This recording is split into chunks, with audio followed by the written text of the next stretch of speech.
To begin. Good evening. Welcome to Introduction to Composition and Research. We are picking up, this is class number 3. We're picking up where we left off last week. We had been talking about principles of clear writing and sentence fragments and comma splices and that sort of thing. We ended last week talking just momentarily about something called run-on sentences, or sometimes some grammar books will describe them as fused sentences. Now, my rather colloquial, I guess you'd say, description of a run-on sentence is right here. A run-on sentence is teenage girl speak. If you've ever talked to an excited teenage girl, you know exactly what I mean.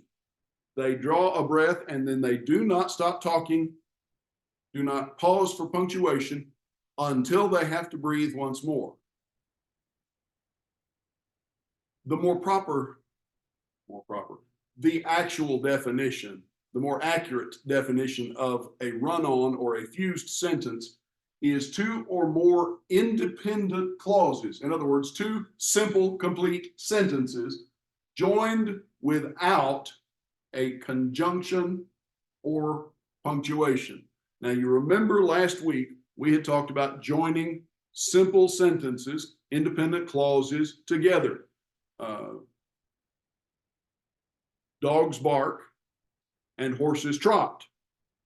Those are 2 complete sentences joined together with a conjunction and, or we could say dogs bark, but horses trot. Or we could say dogs bark, semicolon, horses trot. Any one of those combinations fits this definition of a complex sentence. Now, when you take 2 simple sentences like that and join them together without a conjunction, and, but, because, something of that sort, or without punctuation, that colon or semicolon, or even a comma, then you have what's called a run-on sentence. Dogs bark, horses trot. What? What do dogs barking and horses trotting have to do with each other? Nothing in that construction. Let me give you a couple of examples of slightly more complex run-on or fused sentences. And then I want to give you an example out of the news from about 5 or 6 years ago. Example number 1. The sentence says, "Why I am qualified to speak on this subject, I have a master's degree in English." Now, you have 2 sentences joined together into one fused or run-on sentence there. 2 things that are not necessarily related to each other. Question: why am I qualified to speak on this subject? Well, I'm answering that question. Why I am qualified to speak on this subject. There's something hanging out there, isn't there? I am qualified to speak on this subject. Why am I qualified to speak on this subject? That's the part that's hanging out there. You can correct that with an appropriate conjunction. Why am I qualified to speak on this subject? Because I have a master's degree in English. Now, I phrased it just now as a question and a response. We might phrase it as, I am qualified to speak on this subject because I have a master's degree in English.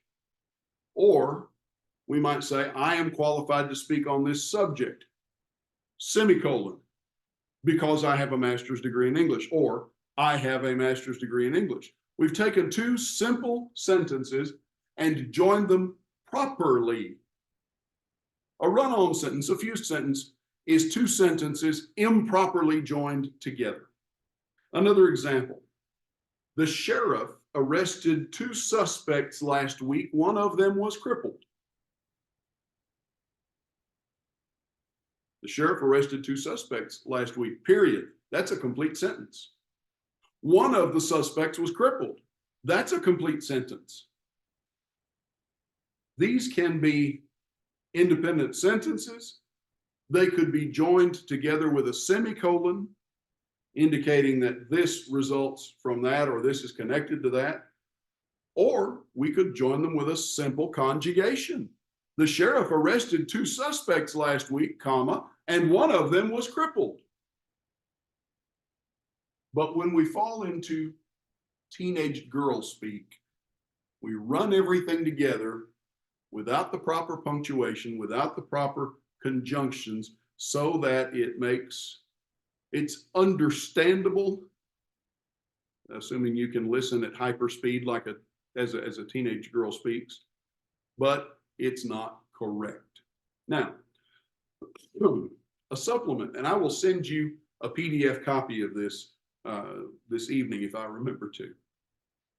6 years ago, February 2018, from the New York Times, an article entitled Oxford, comma, dispute is settled as Maine, that's the state of Maine, drivers get $5 million. Here's the gist of the circumstance. A dairy company, Oakhurst Dairy in the state of Maine, agreed to pay $5 million to its delivery drivers because of the grammar in their contract. The case began in 2014. 3 truck drivers sued the dairy for what they said was 4 years worth of overtime pay that they had not been paid, that they had been denied. Maine law, the state of Maine's law, requires that overtime be paid at time and a half wages, but it carves out exemptions. There is an exemption to that overtime requirement, and here's the phraseology.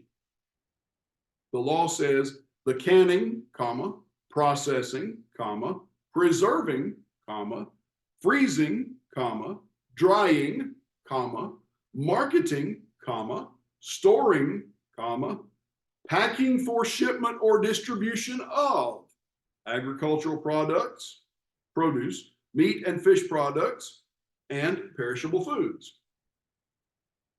Here's the heart of the matter. There's no comma after the word packing. The Oxford comma, or the serial comma as it sometimes is called, is the last comma denoting individual items in a list like this. In this statement, the exemption from paying time and a half, from paying overtime wages, is for the canning, processing, preserving, freezing, drying, marketing, storing, packing for shipment or distribution of these items. The court ruled that it is not clear whether the law exempts the distribution of those categories or if it exempted packing for shipment or distribution of them. Now, you don't need to write all this down necessarily, just listen. Had there been a comma after the word shipment, the court says, the meaning would have been clear. In fact, the lawyer who represented the drivers in the lawsuit said plainly that comma would have sunk our ship. Had it been there, he'd have had no case. The legislature in the state of Maine has since addressed that and modified the law, actually replacing all those commas with semicolons. But the overtime dispute says, in essence, it was not clear that they were being denied for this reason. Without that comma, those guys would not have gotten 4 years worth of back pay plus damages. Grammar matters. Now, Let's talk about formatting for manuscripts and research papers. A research paper is one type of manuscript. Now, the assignment for next week, thank you for those of you who have already sent in this week's assignment. The assignment for next week is to write a bulletin article, 350 to 500 words, on a biblical theme of your choice. And let me double check something very quickly and make sure that my notes and my syllabus actually say the same thing about the assignment for this week.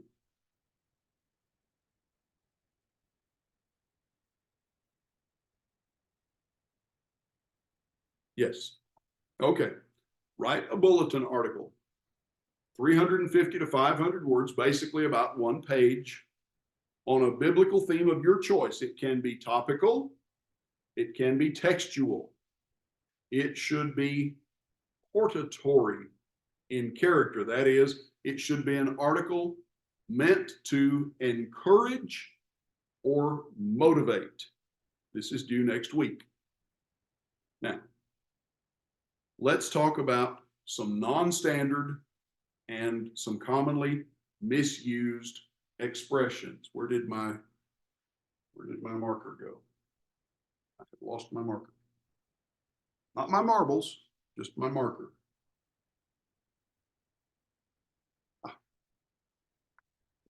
Sticked under my folder. Let me erase this. Run-on sentences, teenage girl speak, complete sentences, lacking conjunctions or punctuation. So, non-standard expressions, some of them may be familiar to you, some of them, they're regional and you may never have heard of them. Number one, and this is all together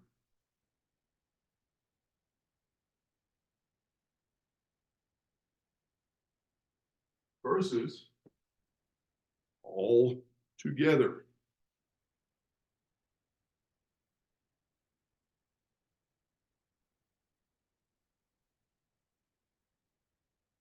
What's the difference between these two? These are both correct words. It's how you use them that determines whether or not they are used correctly. Altogether, one word, ALTOGETHER, means complete or thorough, completely, thoroughly.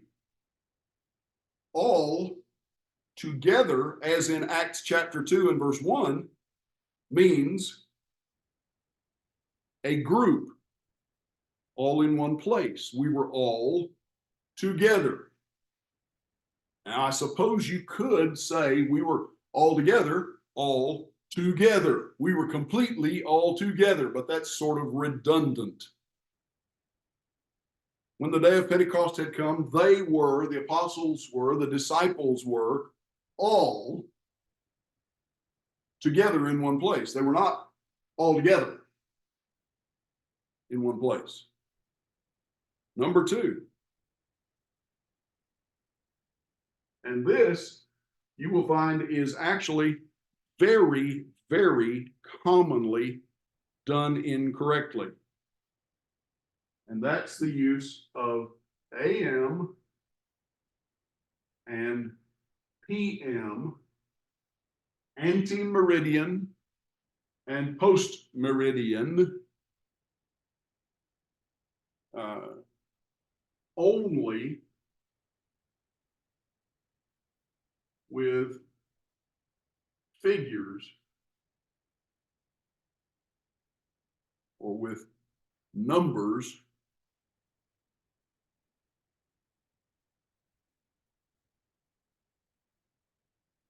not actual words.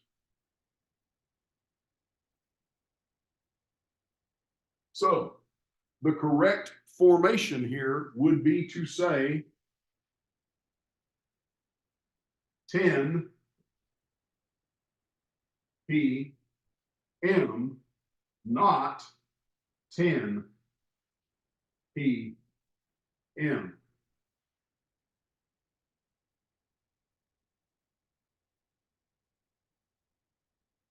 This is correct. AM and PM are used with the actual numbers, not with the words spelled out.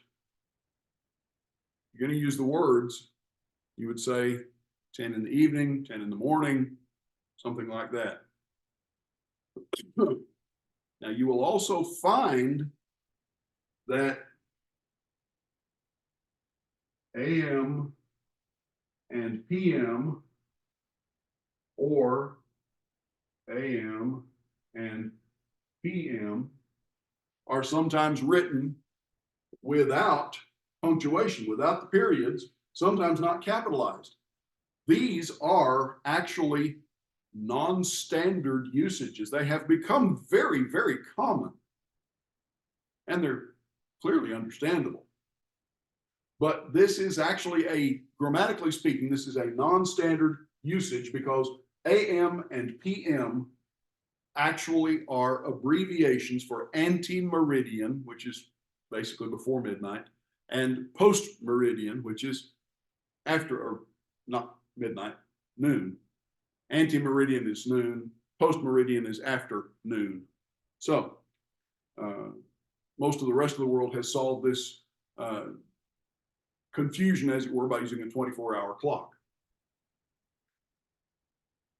These are not major world-shaking faux pas, but they are things that do actually expose, if you're writing formally, manuscripts, research papers, and so forth, they expose you as being somewhat careless, at least, in your writing. So, number 3, non-standard and misused expressions. Among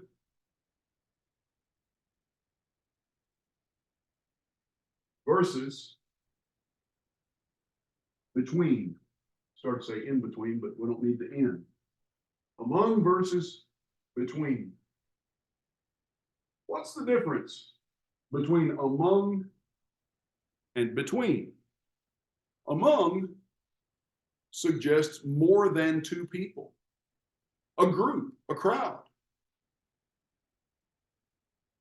Between indicates only 2, just between us.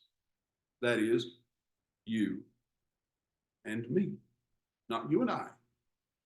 You wouldn't say between I, you'd say between you and me. Among, more than 2, between, only 2. Number 4, amount versus number.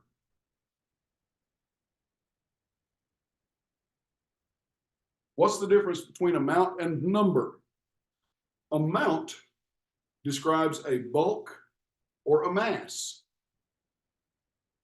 Number refers to something that is countable. It's interesting in the book of Acts that we read in chapter 1, there were 120 disciples, including the 12 apostles. By the way, when you get to the end of chapter 1 and you go into chapter 2, the day of Pentecost comes and they were all in one place and the Holy Spirit fell on them. They, in the beginning of chapter 2, refers back to the last preceding proper noun, which is the 12 apostles, not the 120 mentioned earlier in chapter 1. But we go in chapter 1 from 120 disciples to the end of chapter 2. And what do we find at the end of Acts chapter 2? There were added to them in that day about 3,000 souls. We go just a little bit farther, and we find that the number of the men was about how many? Roughly 5,000. We get to Acts chapter 6, and what do we discover? Multitudes were added to the Lord. We've abandoned counting, so now we've gone from a number to an amount, multitudes. crowds, mobs, lots and lots and lots of people, more than could be conveniently counted. So, amount describes a mass or bulk. Number describes something that is countable. Number 5, and here is where we begin to get to grammar as well as proper uses of words, and that's a versus an. The word a versus the word an, A-N. We use a before words beginning with a consonant. Now, both of these words are what are described as indefinite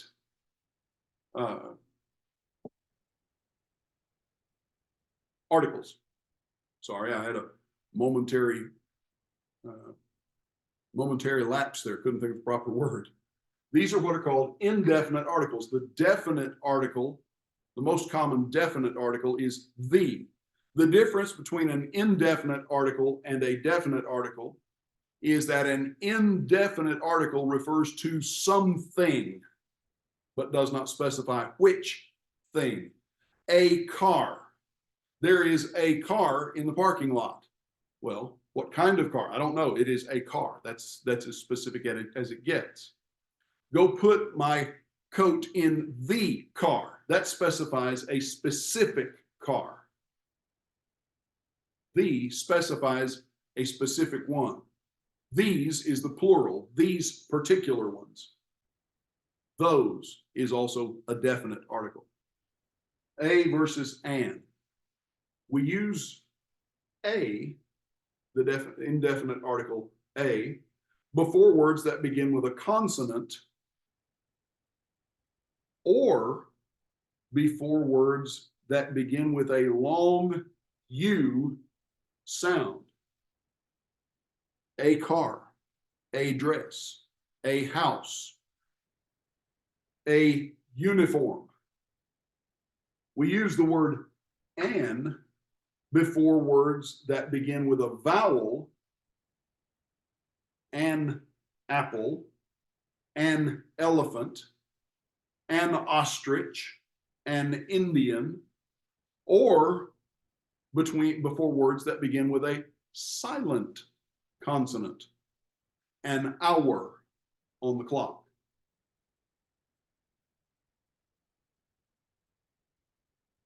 Very seldom do folks misuse the word an, but very frequently, if you pay attention, you will hear people misuse a when they should use an. You'll hear children talk about ask for a apple, or I want a elephant, or something of that sort. Children who do that and are not corrected grow into adults who do that. Number 6, non-standard, commonly misused words. Etc., which is abbreviated ETC period, versus and etc. Etc., which is actually spelled ETCETERA, is a Latin expression which roughly translates and so forth, or and so on. By the way, the word is et with a T sound, etc., not ek with a K sound. It is not etc. Do not let me catch you saying etc. in the pulpit or the Bible class. I will grind you down for that. Now, etc., the abbreviation of two Latin words, et cetera, is this is a proper abbreviation. It can be used in formal writing. It is permissible. It does not have to be capitalized, by the way. I tend to write in all capitals on the board because I can write more clearly and more quickly that way. Et cetera is the abbreviation for the Latin words et cetera, literally, and others, colloquially, and so on and so forth. And et cetera, which is actually quite commonly used and misused, and et cetera is incorrect because it is redundant. If et cetera means and others, then and et cetera means and others. It's a bit like saying, put out the cat. You don't need the word and. It's included in the word et cetera. The idea of and is included in the word et cetera. Number 7.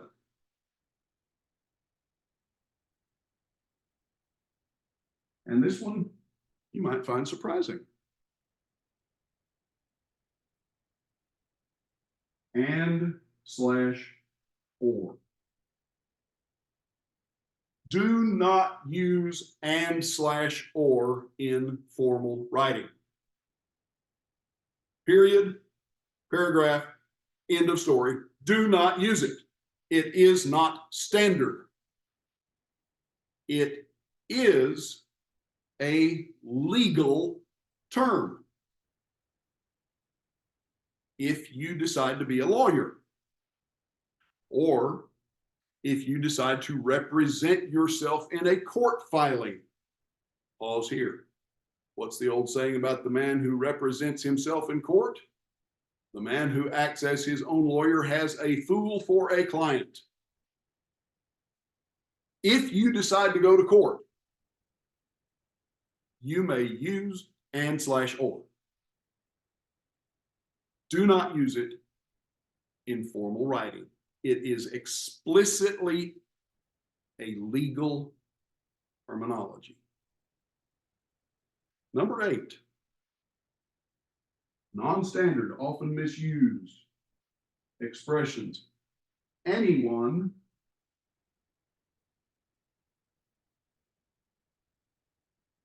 versus any one. Anyone, this word, refers to any person at all. It could be anyone, any person at all. It might be him, it might be her, it might be that fellow over there, it might be that lady over there, it might be the guy behind me. Anyone. Any one refers to a single specific person within a group. There has to be a group. Now, it could be as small as 2. Any one of you 2, although normally we'd say either one of you 2, or maybe either one, depending on what part of the country you're from. You have 3 people, any one of you can do this. There are 5 people in this class. Any one of you is quite capable of passing this class, provided you do the work. Any one. Now, will anyone pass this course? I have confidence. Okay. We will come back and do slang, non-standard, commonly misused expressions in most of these classes, because these are the sorts of things that often trip up academic writers. There is a strong temptation, especially in the 21st century, for students to say, well, you know what I mean. And usually that's true. The teacher does understand exactly what the student is trying to say. But you know what I mean is not the same as this is what I said. The burden of communication in writing is on the writer, not the reader. Let me check something. Okay, yes, I did start the record. I had a momentary flash there where I had this horror that I had forgotten to start the recording and needed to repeat this whole segment of the class. Thankfully, I did start it. Okay, now let's talk about manuscripts and research papers and what they're for.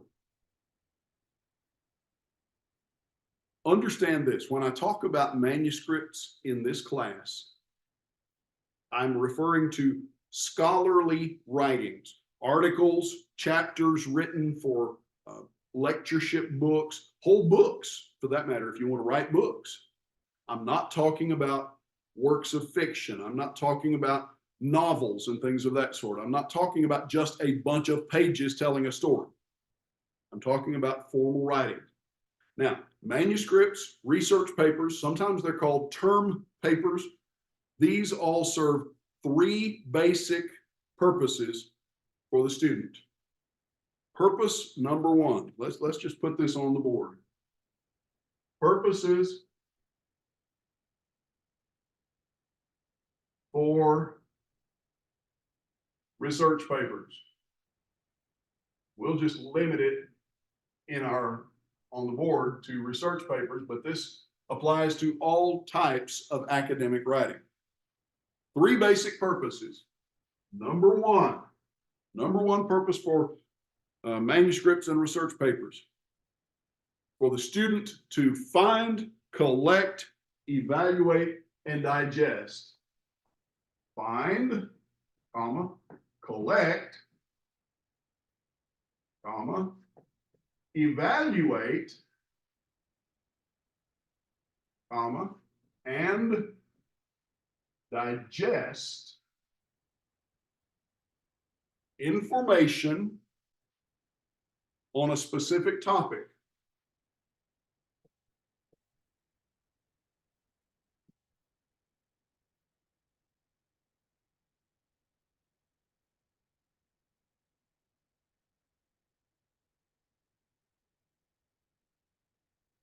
Question, why did I not put a comma after digest?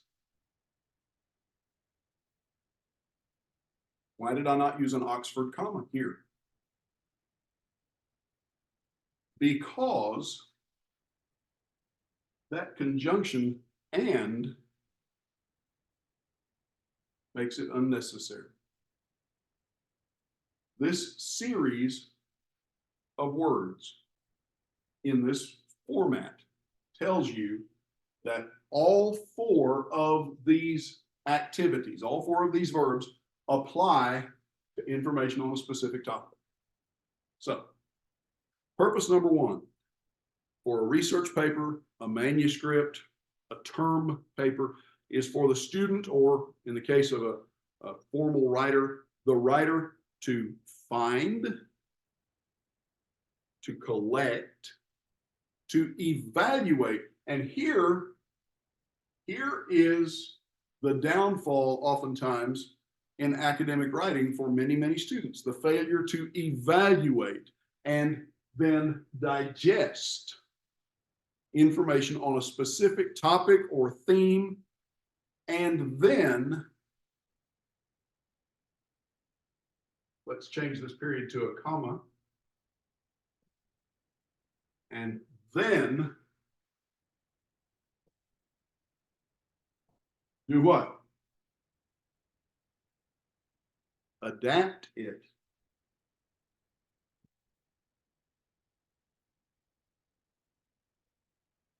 Adapt that information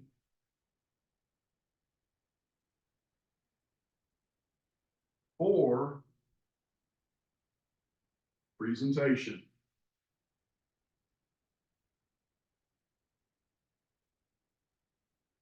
It's not enough to find information. It's not enough to gather it up on note cards or clippings in your computer file. It's not enough to evaluate it and decide this applies and that doesn't apply. This is germane, this is applicable to the subject, this is really not, doesn't have much bearing on it. It's not even enough to find it, collect it, evaluate it, and internalize it, digest it, so get it fixed in your head so that you understand it. You have to be able then to adapt it, to express it, if you'll pardon the expression, to regurgitate it in a presentation format. You have to be able to explain to someone else what you found, what you made of it, what you learned from it. That's the object of the exercise. That's object number one. Number two, purpose number two is to organize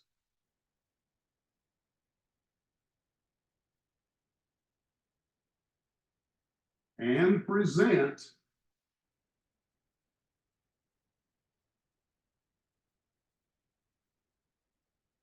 what you've learned in an orderly, logical way, a thorough, orderly way.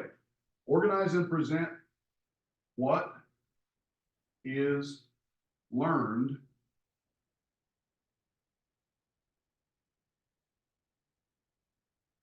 in an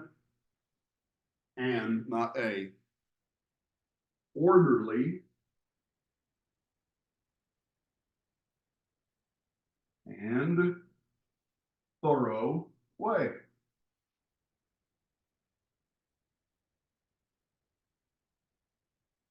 Let me give you an illustration. This is reflects the very dry humor of one of my teachers in Bible school many decades ago. This particular brother was asked to write a chapter for a lectureship series on the meaning of 1 Corinthians chapter 13 and verse 10. So if you take your Bible and you turn to 1 Corinthians chapter 13, what's 1 Corinthians chapter 13? Well, you ask the average brother or sister in the pew, oh, that's the love chapter of the Bible. Yes, it does talk about love. It's actually part of chapters 12, 13, and 14, where Paul is teaching about the abuse of and proper use of miraculous abilities, spiritual gifts in the first couple of generations of the church, and the fact that those miraculous things could not compare to the excellence of love, more excellent way, chapter 12, verse 31. But we come to chapter 13. And in verse 9, we read, the American Standard Version says, for we know in part, and we prophesy in part. But when that which is perfect is come, that which is in part shall be done away. Question, and this was the question that our brother was asked to address. What is the perfect? In 1 Corinthians chapter 13, verse 10. And if you go to your church library or theological school library and you begin to pull off commentaries from the shelf about 1 Corinthians and read chapter 13, oh, the perfect, oh, that's when Jesus returns. Jesus is perfect. He didn't do any sin. He's the perfect. Well, that's perfect spiritual maturity when we all grow to the fullness of the faith. And you'll find a variety of speculative and inaccurate explanations of what the perfect is. The Greek word used in 1 Corinthians 13, verse 10 is the word teleos. T-E-L-I-O-U-S, teleos. And it means complete, full grown, finished, mature. So, with that understanding of what the word actually means, when that which is complete is come. Well, now, go back to verse 9. What had Paul just said in verse 9? We know in part. And we prophesy, not in the sense of forecasting future events, but in the sense of presenting, preaching the word of God. in part. We're preaching what we know. What do we know? We know part of the story.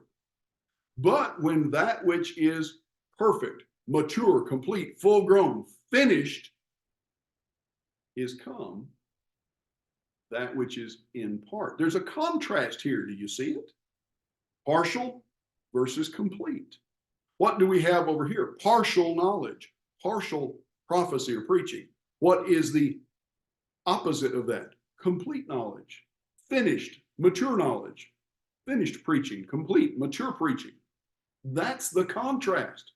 So what is the perfect? It is the completion of God's revelation. The rest of the New Testament, in other words. The time came for my brother to submit the manuscript of his lesson on 1 Corinthians chapter 13, verse 10, and the meaning of perfect. What is the perfect? And so a day or two early, he took all of his, now mind you, this was 60 years ago, pre-computers, pre-internet, pre-digital anything, basically.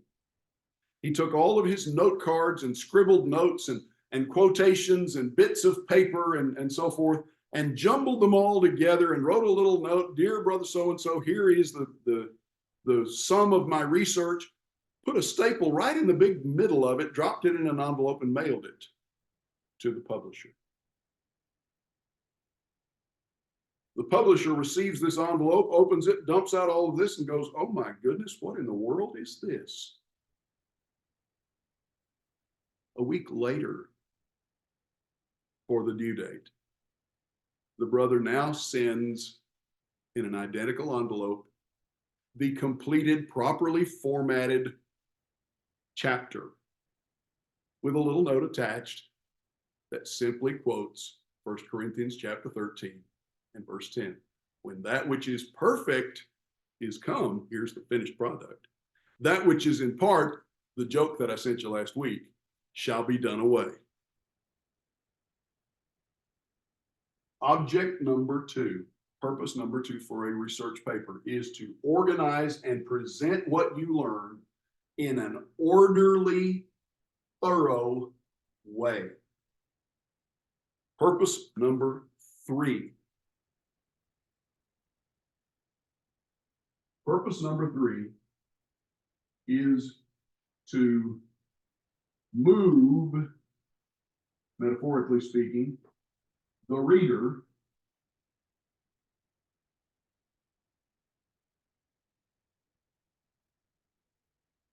from a premise through the evidence to a valid conclusion. To move the reader from a premise or an idea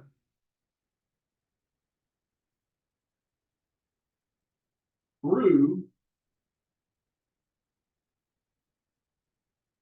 the information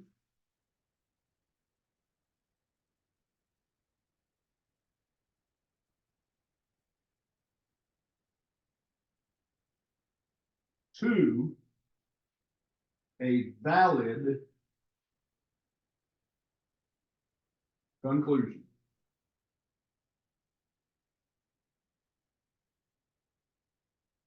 Now, let me say this about term papers and research papers and academic writing. When you write a research paper, you are not writing a sermon. When you write a research paper, you are not trying to persuade me, the teacher. When you write a research paper, what you are doing, when you write an academic manuscript of any sort, what you are doing is you are stating, here is my premise, here's my topic, here's my idea, here's the question that I'm trying to answer. Here is the information that I have found and digested and sifted through, evaluated, figured out what applies and what doesn't. Here's why it applies and why it doesn't. And here is the conclusion to which the information draws me. Keep in mind, it's entirely possible to start with a premise that you think is going to lead to this conclusion, only to discover that the information leads you somewhere else. I set out to prove that the sun revolves around the earth, that the earth is the center of the universe. That's my premise.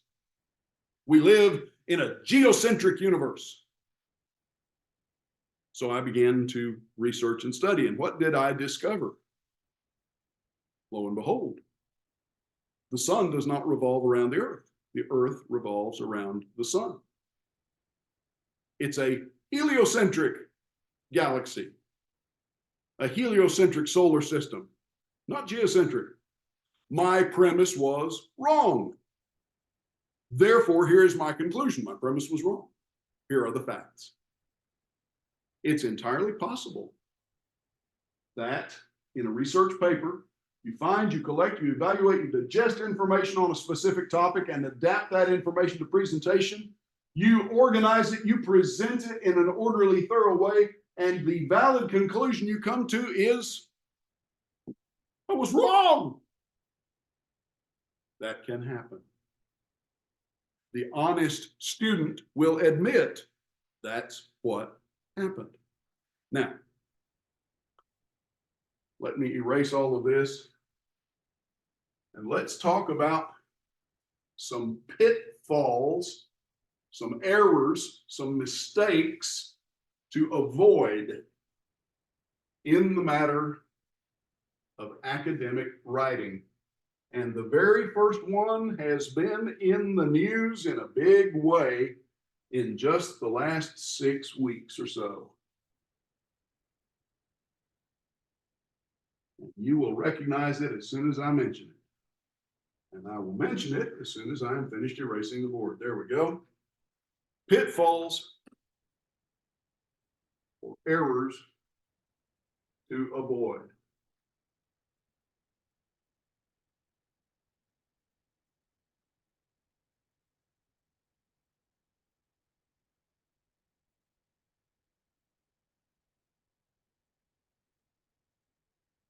Number one, plagiarism.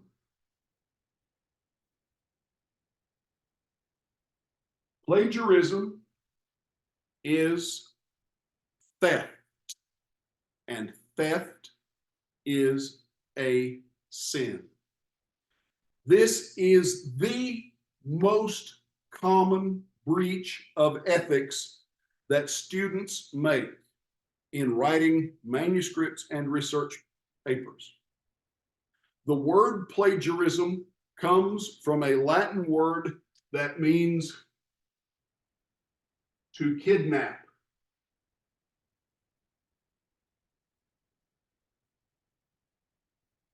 When you plagiarize, you kidnap somebody else's work. You kidnap, you steal someone else's ideas or words and present them as your own without giving credit to the original source. Simply put, plagiarism is cheating. I said this has been in the news. If you follow the news, you've heard about Claudine Gay, the former president of Harvard University, and how there were some 50+ examples of plagiarism in her academic work. And how people seem to bend over backwards to excuse that for her, but not for other students. Pitfall number two, and I'm only going to give you two to pay attention to tonight. Number two, excessive quotation.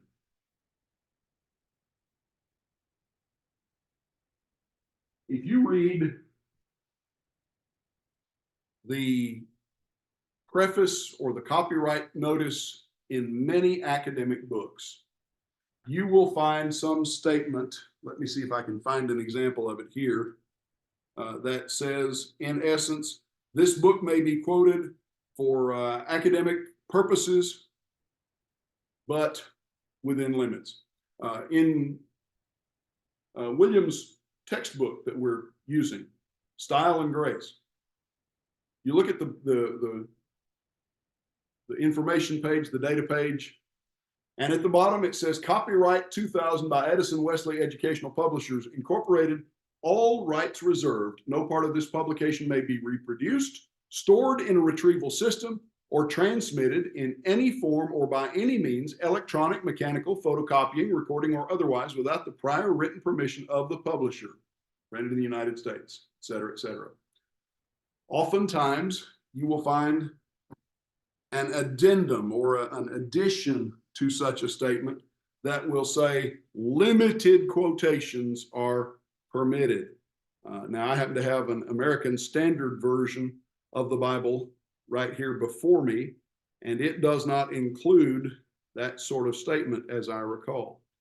The New King James and the English Standard Version have a statement, these pages will separate, I'll confirm this, have a statement that says that limited segments may be reproduced without permission, without written permission, so long as they're properly attributed. Why do I mention excessive quotation, and what is excessive quotation? Students are sometimes tempted to pad research papers with lengthy quotations from outside sources. That is permissible if, huge if, IF capital letters, boldface type, underline it 3 times, if the quotations actually illustrate or support the point that's being made. If long quotations are simply inserted as padding to build up the word count, then the purpose of writing the paper has been defeated, and the paper will be graded accordingly. So, pitfalls and errors to avoid. Avoid plagiarism. Avoid excessive quotation. If you're going to quote someone, make sure that what you quote actually applies. It can be 2, 3, 4, 5 paragraphs long. In a lengthy manuscript, it might be several pages long, but it must apply. It cannot simply be there to take up space. Now, let's talk about formats, and then we'll take a little break. So, from pitfalls and errors to formats, and we'll begin not with a particular format, but with the concept of a format. Proper formats.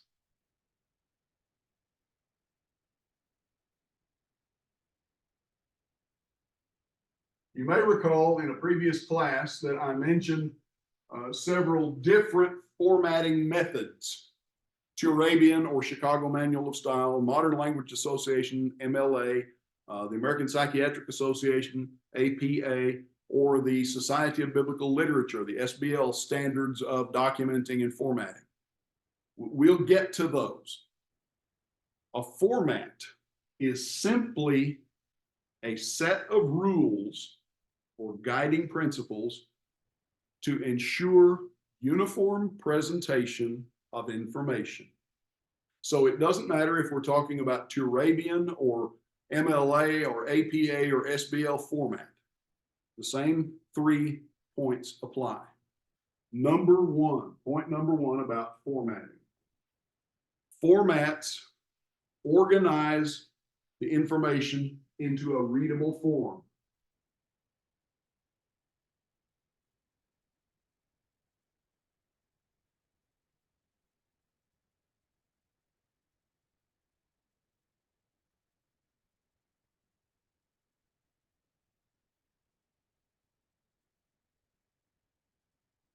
It organizes information in a readable form.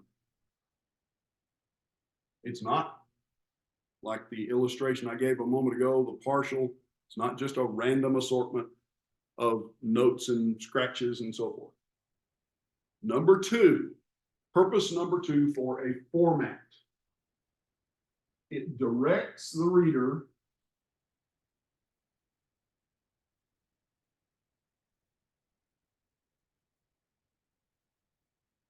to the source information, the original source information,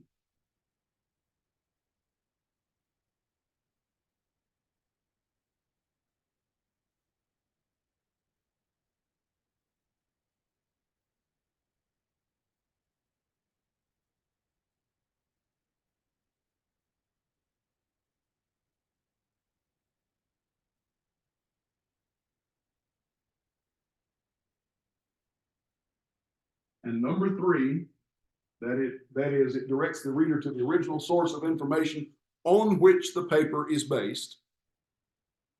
And number three, the format keeps the writer honest. It keeps the writer / student honest. Well, how does it do that? By requiring legitimate, documentable, checkable sources of information. The reason that we follow a specific format is to organize the information in a readable way, to direct the reader to the original source of information. You don't just make it up. And to keep the writer or the student honest by documenting, showing where the information came from, that it is a reputable source of information. Let me add this. I think I've said this already, but let me say it again. Wikipedia or any wiki site online is not an academically credible source. Now, that's not to say that you can't reference Wikipedia, but you need to make it clear that you're not using Wikipedia information as an academic reliable source. Why not? Everybody does it. Everybody uses it. You Google anything, it's there. Because Wikipedia and all wiki sites are editable by anybody that wants to change the information.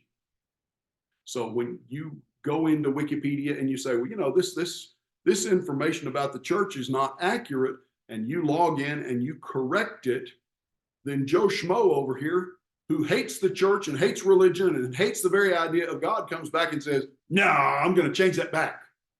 And he changes it back, and unless you check it, you never know. Somebody else comes along, well, this is what the church says. No, somebody has changed it. That's not academically credible. Don't ever cite Wikipedia as an academically credible source. Okay, it is now halfway through our class. We're going to take about a 10-minute break. So let me pause. All right, we talked about formatting and the purpose of formatting. We'll get to specifics of formatting a little bit later. Some basic rules.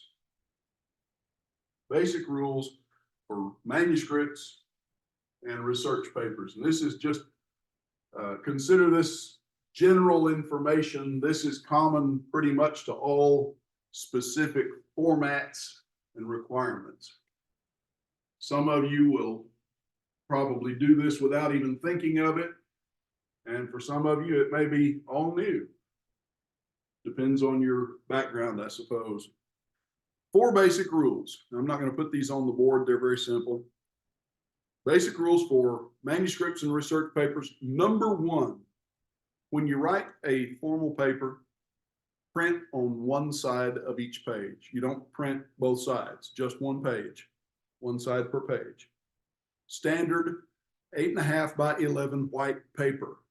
not torn out of a composition book or notebook paper or something like that. Standard white typing paper, what we used to call it, copier paper. Double space your text. Now, let me say this. For your bulletin article assignments and things of that sort, if you want to single space that so it all fits on one page, that's fine with me. That's not a formal paper. That's just a writing exercise. But for a formal paper, for a research paper, a term paper, a manuscript, one side of the page, 8.5 by 11 white copier paper, double space all of the text except indented quotations. Those are normally single spaced. Number 3, the normal margin around top, bottom, and both sides is 1 inch. It's 1.5 inches on the left if the paper is going to be bound. If the manuscript is going to be bound, you have to leave a little extra space.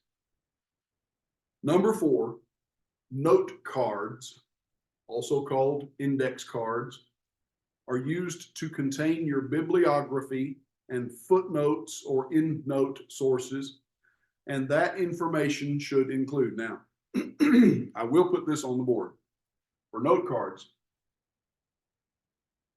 I will not ask to see your note cards because I will expect you to put all the pertinent information in footnotes and endnotes and bibliography, however the particular paper requires it.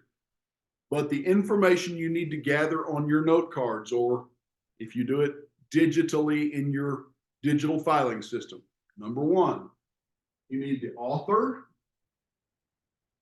of the information. Number 2, you need the title. If it's a book, if it's an article in a magazine, if it's a chapter in a book that's edited by one man and different chapters written by others, you need the editor and the author. If it is an interview or a recording, something of that sort, you need the title. You need the publication information.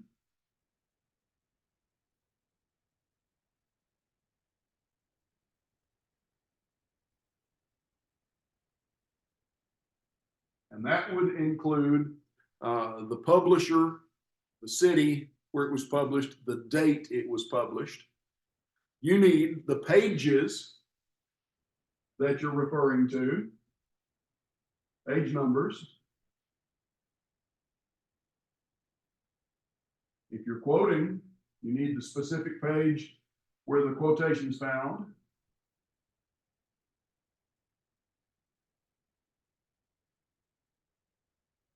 And you need any direct quotations on your note card. You need to write it down word for word that you're going to use in your paper.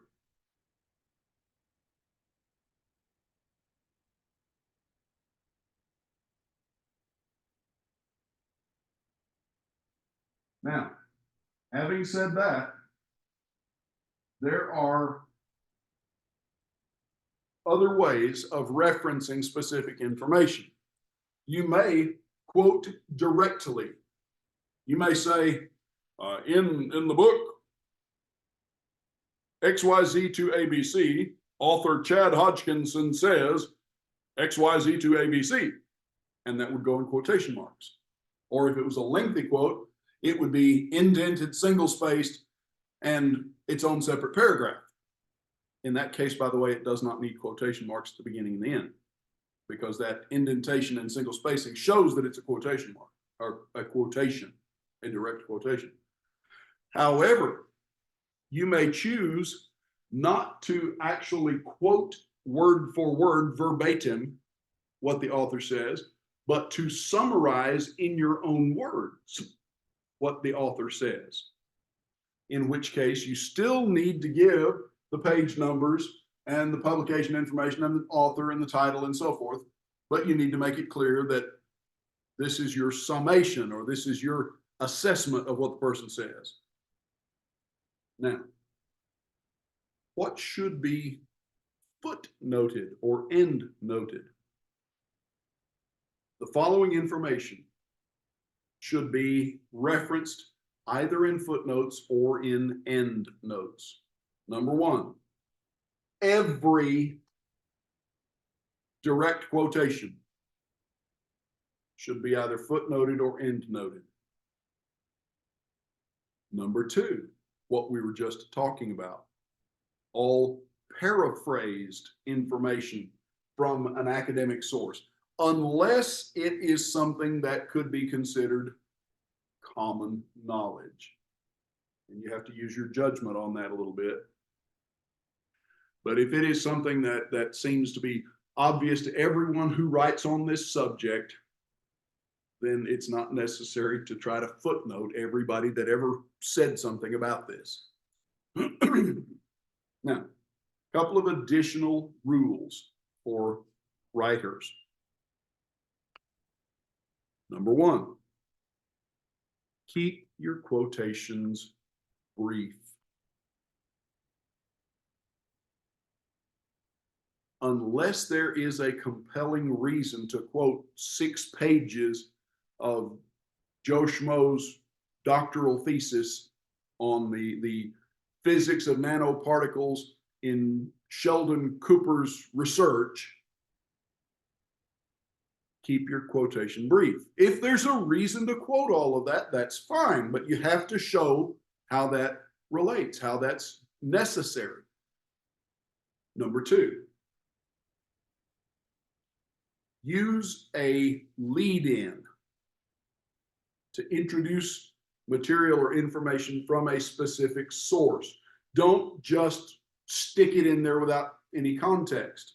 For example, W.E. Vine provides the following information about the Greek word teleos that is translated by the English word perfect in 1 Corinthians chapter 13, verse 10. And then you would quote what W.E. Vine says. Don't just put W.E. Vine's information in there, just stick it in there with no context. Show how it fits. Number three, ellipsis periods. Now, let me illustrate. An ellipsis period is the book says ...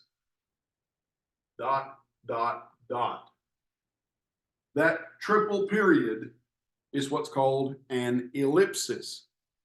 And ellipsis periods may be used to omit sections of a quotation that are irrelevant to the point that you're making with the quotation. So if W.E. Vine says this about the word perfect in 1 Corinthians chapter 13, but then he goes and references 17 Old Testament passages that have nothing to do with that particular context, you could say W.E. Vine says this about, and you get to that part that applies, and then you put an ellipsis, ... and then you continue with the part that applies and leave out all the information that really doesn't have anything to do with what you're writing about. If you are going to end the sentence here, then you use a fourth period.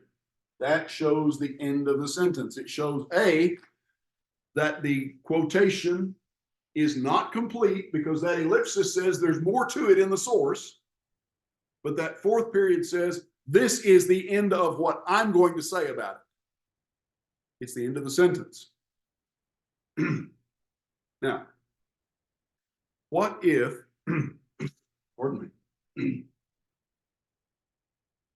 what if you want to insert a thought or an opinion or maybe a disagreement into the middle of somebody else's quote? Then you would say, the book says, and you'd use a bracket, not a parentheses, not one of these things, a bracket. And you would say, the book says, but I disagree, or some other author disagrees, and then you would continue, or you would put your ellipsis, or you would end the sentence with a period. Brackets are used to clarify things or to inject an editorial comment into a direct quotation. Now let's talk about footnotes. Footnotes are single spaced. Same applies to end notes. The difference between a footnote and an end note. An end note comes at the end of the paper or at the end of a chapter in a book. A footnote comes at the bottom of the page where the footnoted information is found. Personally, I prefer footnotes. The Modern Language Association format, American Psychiatric Association format, Society of Biblical Literature format, they all prefer end notes, and they really don't like those. Arabian, the Chicago Manual of Style, which is the older formatting style, is much more thorough, and it uses footnotes normally. Footnotes are single spaced. The first line is indented. Subsequent lines, if the footnote goes more than one line, normally begin at the margin. Sometimes you will find footnotes in this manner where you'll have at the bottom of the page, you'll have a line, and then you'll have footnote number 1, and it says thus and such and so and so. And sometimes, rather than coming all the way back to the margin, you have what's called a hanging indentation, where the number is the beginning of the line, but then everything else begins here and follows that format. And that is an alternate format, very common. Sticklers for the CMS Chicago Manual of Style might object to that. I will not. Actually, I find that more readable than going all the way back over to the margin. Secondary footnotes. That is when you've already quoted something or referenced something from that author, especially on the same page, and you're going to go back and quote something else or reference something else that writer or that author or that article, that piece of information says. The secondary footnote normally consists of the author's last name and the page number where the reference is found. If the secondary footnote, in other words, you refer to Chad Hodgkinson's scholarly work on biblical studies, and your first quotation is that Hodgkinson says thus and so on page 45, and in the next paragraph, you're going to quote Hodgkinson again, but now you're quoting from page 48. So you say Hodgkinson, comma, 48. Or if the secondary reference is immediately after the first, the primary reference, rather than Hodgkinson, page 48, you would simply say IBID, I-B-I-D, all lowercase, period, I-B-I-D, period. And that is short for the the Hebrew word ibidim, which means simply in the same place. You'd say ibid, page 48. And that simply means the information is found in the same place on this page. Some formats, MLA if memory serves me, also require biographical information. And that's biographical information about the various authors, not you necessarily. And some formats require a works cited page as well. And those are normally presented on separate pages at the end of the manuscript of the research paper. And they're arranged alphabetically by author's last name, not in the order in which they appear in the manuscript. So, let's talk a little bit about formats. And I will send you in the next day or so some links and probably way more information than you ever want to see about proper formatting. Now, if you use Microsoft Word or LibreOffice or Pages on a Mac, or if you're one of those Luddites who still uses WordPerfect, I pity you, then you have the ability in your word processor to set up your word processor to document information in any of, well, probably not SBL format, but in CMS, Chicago Manual of Style, or Turabian, or MLA or APA style. And you put the information into its database, and when you write this formal paper, then it will document it and put it supposedly in correct order. You also have the ability to go to a website. There are several of them. The one that comes to mind is www.citationmachine. I believe it's .com, maybe .org. And then it will show you how to properly document in any of these formats. I'm not going to go into a lot of detail tonight. I'm just going to give you the basic information about documentation. And then we will probably end early tonight, actually. The Modern Language Association, MLA format, provides a method or source documentation that is used in most humanities courses. Humanities, that's the arts side of a bachelor's or master's program, the BA rather than BS side. The humanities courses focus on authorship, and most MLA citations revolve around recording the author's name in the text, in the physical text. The author's name is also the first thing that appears in a works cited page at the end of an essay.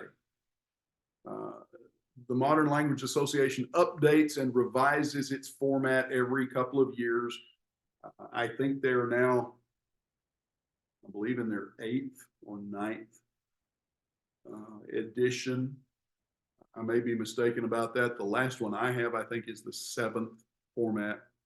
But this is updated regularly, and they change, frankly, for no apparent reason.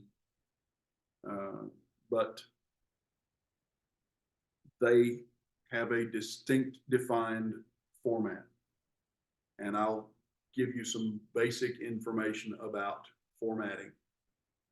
Now, the American I think I said psychiatric, the American Psychological Association documents information in a format that's used in most social science courses.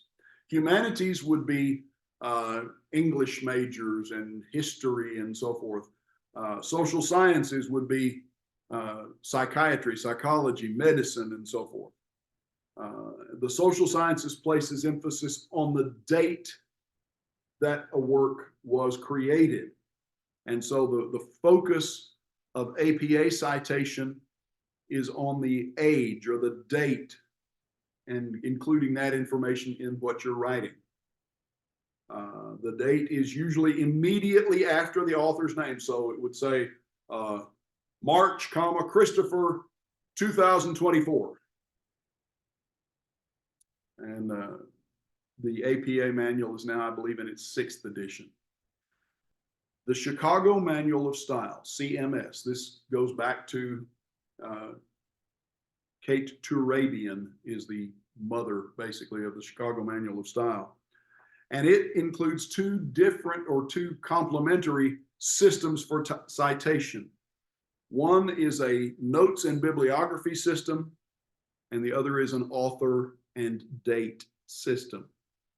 The notes and bibliography system is used in most history courses, and the focus there is on source origins. So you have lots of footnotes and endnotes that demonstrate on the page where a particular piece of information came from, where it's found, and a number is assigned to a particular fact in the text, and that correlates to the footnote. In other words, footnote number one, you'd say quotation number one, and down here in the footnote, number one, here's the source. Number two, here's the source.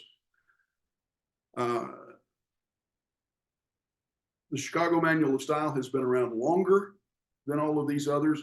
If you are my age, it is the format that you were taught in high school or college, if you had to take it as part of your freshman English class. And it is, in my judgment, the most thorough formatting system. Society of Biblical Literature is far more specialized than these, in that it's used in biblical research courses in colleges. If memory serves me, I believe Freed Hardeman, Harding, and Faulkner universities all use the SBL. And it actually, in terms of how it works, it's actually very similar to MLA and APA. The odd man out of these four common formats, and there are other documentation formats as well. They're a bit more esoteric and more specialized. The odd man out of these four major ones is Turabian, the Chicago Manual of Style, because it's been around much longer and it is an older focused style. But as I said, it's, in my judgment, it's the most thorough. Now, another source for online information about formatting. And this is, if you go to this website, let me put these on the board. If you go to this website, you may find it somewhat overwhelming at first. I find that it actually is, in my judgment, I find it the most thorough, and really I find it the easiest to use myself. But that's a matter of personal preference. So I think I mentioned Citation Machine a minute ago, www.citationmachine, all one word, dot, I think it's com. It might be .org. I don't remember off the top of my head, and I don't have it right here in front of me. Another source of information, and you will find me referring to this, and I will send you some information about this, is something called the OWL, OWL, and that's actually an acronym that stands for the Online Writing Lab. And this is found online at owl.purdue, Purdue University, Purdue. Nope, my mistake. Owl.english.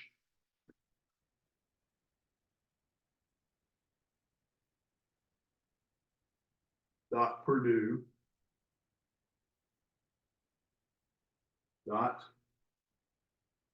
.edu.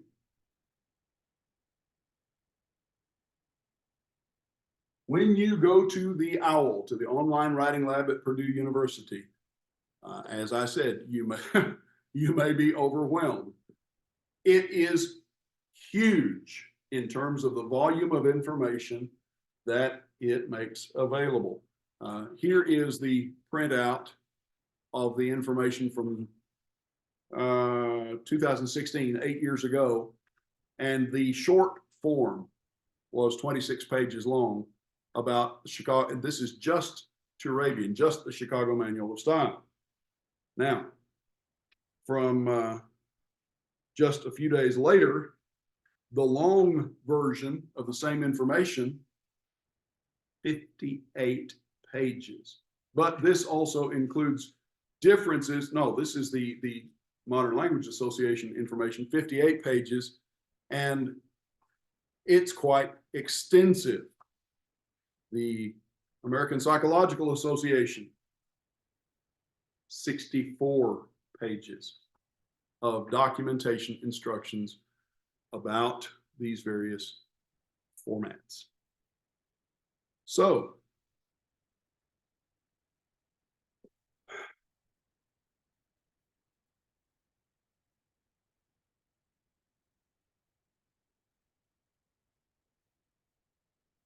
our text.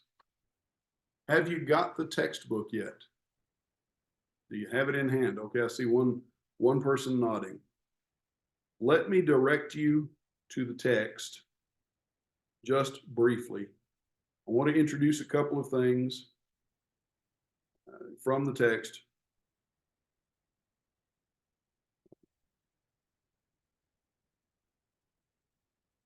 This textbook is not an English grammar. I'm not going to beat you over the head about past perfect participles and the meaning of gerunds and split infinitives and so forth. You are quite capable of studying those things on your own, and you should.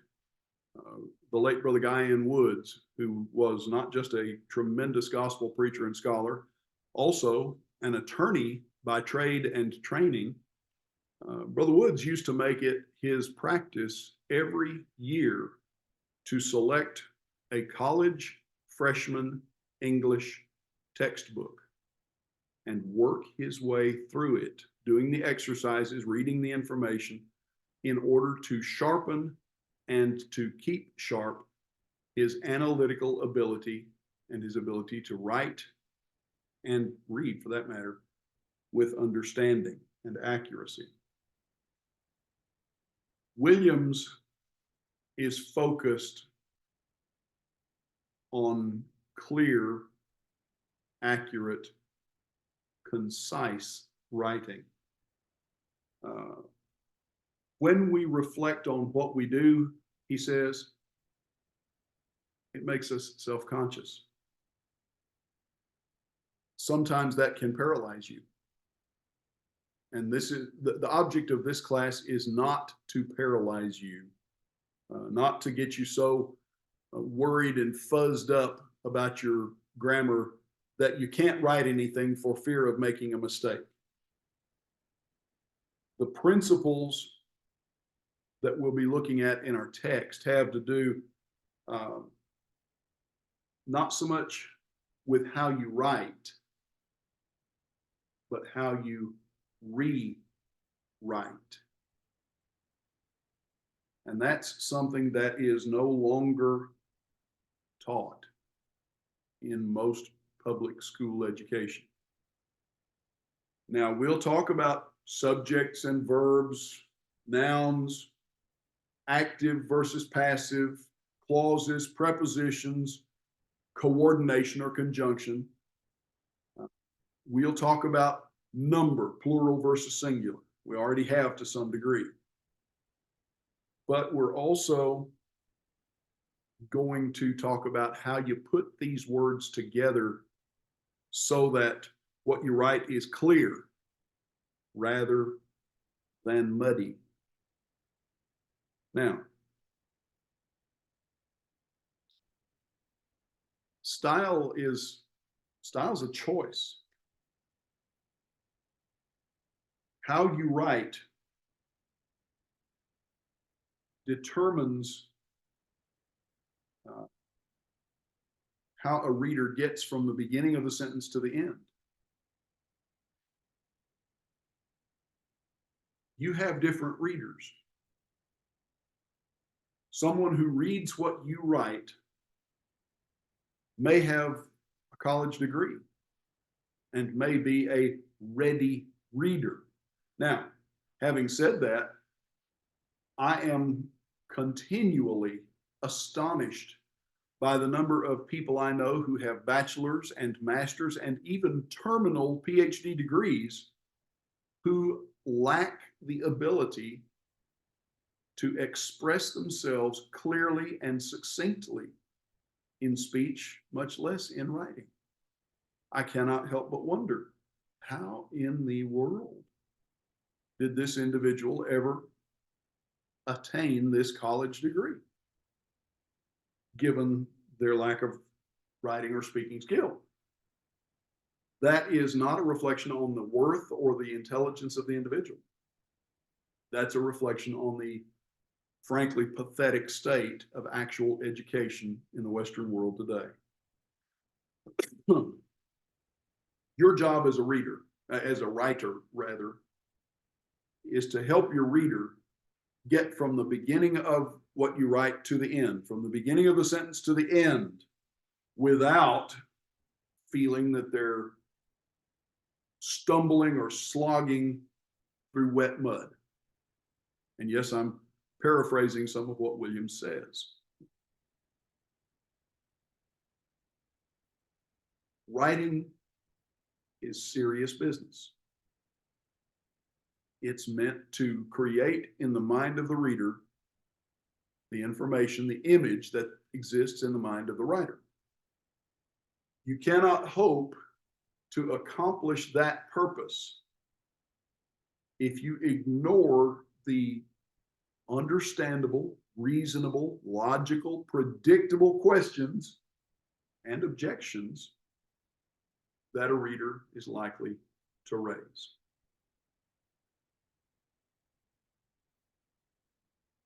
When your writing style is careless or sloppy, it reflects your attitude for the person who reads what you write. It says you really don't care about that person. And if you don't really care about them, why are you writing for them?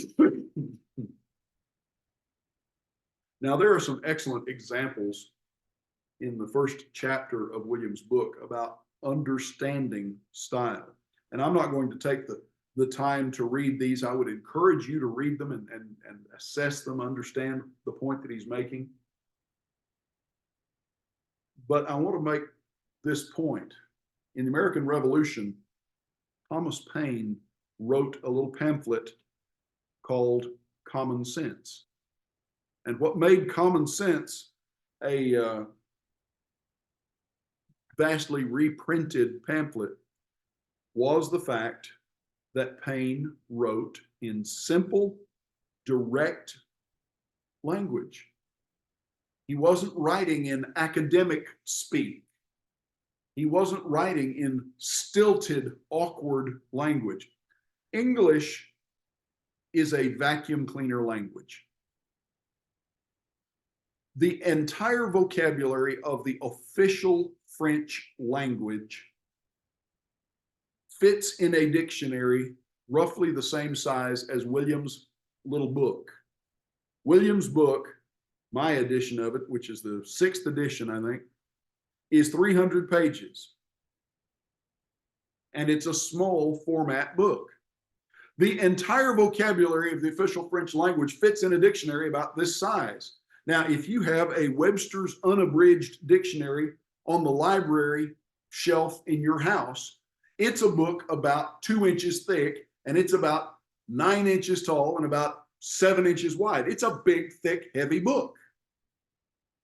The reason for that is that Webster's Unabridged Dictionary has approximately 100,000 entries, maybe 150,000.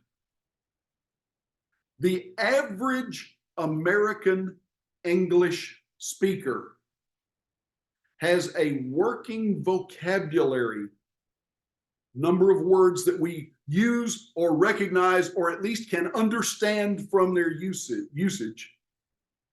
An average vocabulary bigger than the entire official French vocabulary. There are about 50,000 official French words total in the French language. And the French are very, very particular about maintaining their language. They do not allow other words to come into the French language. English is a vacuum cleaner language. The total vocabulary of the 21st century English language is approximately, it changes by the day, approximately 1 million words.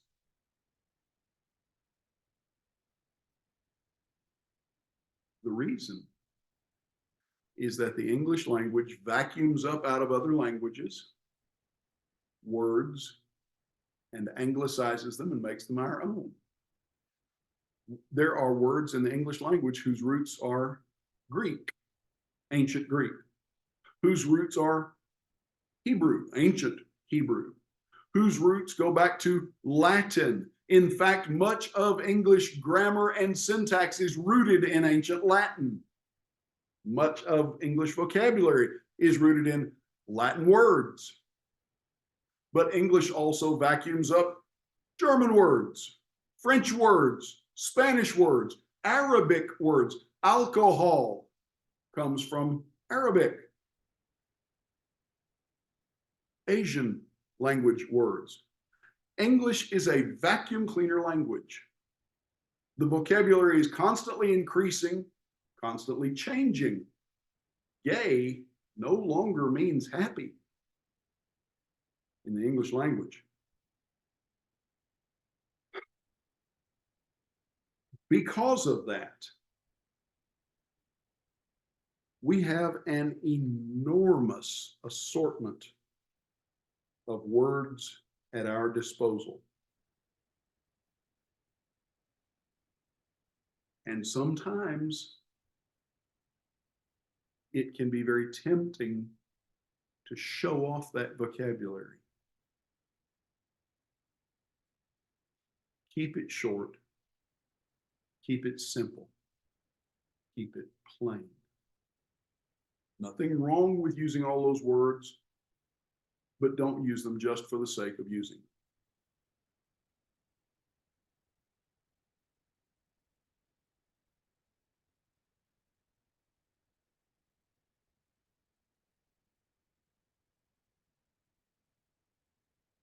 We talked last week about passive, or maybe it was the week before, about passive versus active constructions. And I'll not go back over that. But let me just bring out a couple of things that Williams points out about understanding writing style. One of the most common reasons that writers do not write clearly is that we don't realize that we do. We don't know that we're writing unclearly. We don't know how to revise what we write and make it better. If you do nothing else in this class, if you don't learn anything else from this class, you should learn this one thing. Read aloud what you write.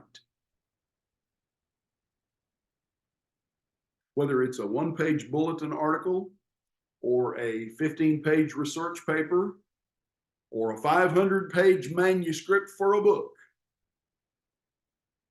If it's a 500-page manuscript, you might want to take it chapter by chapter. Regardless, take your writing, stand in front of a mirror or sit in front of a mirror and look at yourself as you read it, and read it out loud so that you hear what you have written.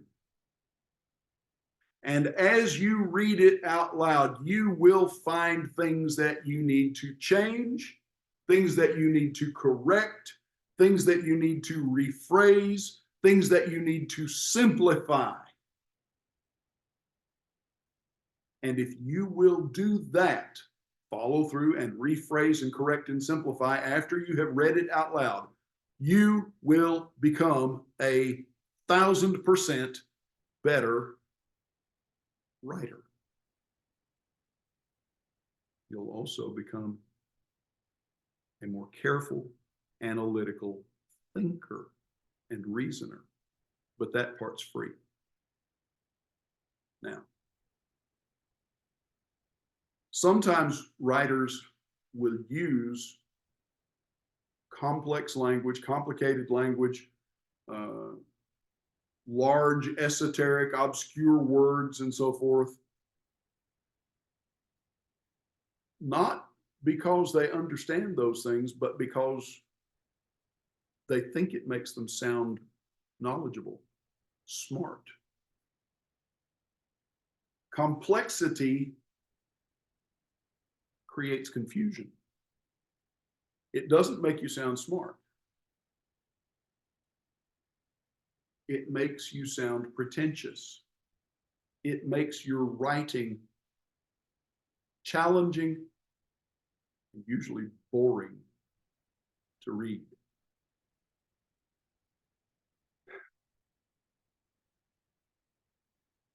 You can't hide with stilted language and $10 words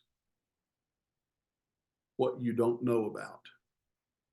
If you don't know what you're writing about, you can't hide that fact by obscuring it with complex language. In a nutshell, that's the gist of Williams chapter 1. Now, next week, we're going to end early tonight. I'm not sure why we have extra time, but we do. Next week, we will be talking about how to organize information, where to find it, how to organize it so that you can express it clearly and accurately. We'll talk about some more non-standard and commonly misused expressions. We'll talk about how to categorize information. And we'll go on in Williams to talk about, in chapter 2, correctness, correct style, and rewriting. So we'll stop there for tonight. You get a little free time back tonight. I don't know if I just covered this material faster than I anticipated, or part of it may be that this class was originally formatted for slightly shorter class periods. At any rate, that's the information for tonight. Thank you for being here. I look forward to reading what you write. God willing, I'll see you next week.